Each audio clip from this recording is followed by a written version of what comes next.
Joined now by Shea Naka after a 7-2 win, and Shea, first 40 minutes of this hockey game, very close, and I'm guessing that the thoughts in the locker room maybe weren't too pleased with the way the start of that hockey game had gone. I thought we were pretty sluggish. The game itself was probably pretty sluggish there in the first 20. I thought in the second period we started to come out a little bit better, had a couple good shifts where we were able to control the territory a little bit more. So we weren't too frustrated there after the second. We knew if we could keep that going into the third, we'd have success. And we were able to, maybe get a couple early ones there and put it away. Was there a change maybe in the strategy after one period? It seemed like the defense started to activate themselves a little more. Or was that just a product of maybe the sluggishness of the first and they just weren't going on the pinches like they normally do? I think that was just sort of starting to get into the game a little bit more. It was a tough turnaround, and I think it showed on both teams in that first period, and then we were able to start coming a little bit more after the first. You just saw the depth and just in numbers alone, obviously in that third period, 4 goals you explode for. Garrett Forster gets a pair in that period, and again, that play with Blackburn for the last one was pretty, if I can say that. Yeah. Yeah, no, they had a good night, and I think that was part of the plan for us tonight. We wanted to come out and put pressure on them. We didn't succeed so much in the first period, more so in the second, and wear down on them a little bit more as the game wore on. And then, hopefully, like you said, they have a short bench. Hopefully, we were able to wear on them as the game went on, and maybe it showed. I don't know, but we were able to have a good third period, anyways. Tyler Anderson, I thought, was real good all night. I saw him out there as a forward in the late going, trying to be the last player to get his first goal in the BC Hockey League. But again, he has a great game. He has had great games for the past. Just touch on him for a moment. Yeah, he's really come on here as we move forward in the season here. He's probably, as a defenseman, he came in and he's really stepped up his game here as we moved along and become a reliable guy back there. So. We're looking for more out of him here in the second half if we can, and congrats to him on the way he's playing.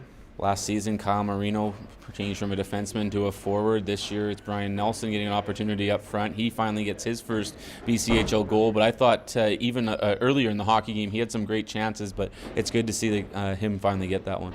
Yeah, congrats to Bryan on his first goal there. It was a good shot. I think he should have had one there in the first, almost snuck one in there, but it wasn't a plan to make him or to move him up front there. It was just a matter of numbers right now with Brett and Tanner out. So it was just a matter of numbers. But I thought he had a really effective game. A couple big hits in the first period. I think helped get the guys going a little bit more. And their line might have been the best line for most of the night. They had a couple real good shifts here in the second period. Lane scored as well for that line. So that line was really effective, and he was a big part of it. Shea, thanks for this. We'll talk soon. Thanks, Kyle.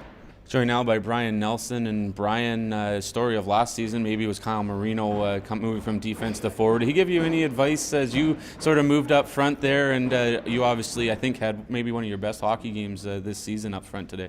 Well, he told me I'm a more skilled guy than him, so I was better suited for the position, and he just said, don't take my spot.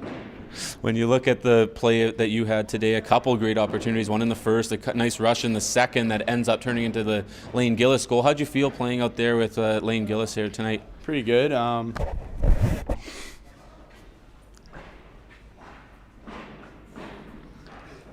As we've lost a piece of a microphone as Bryan Nelson struggles with the shaving cream, you going to do all right here? Yeah, I'll live.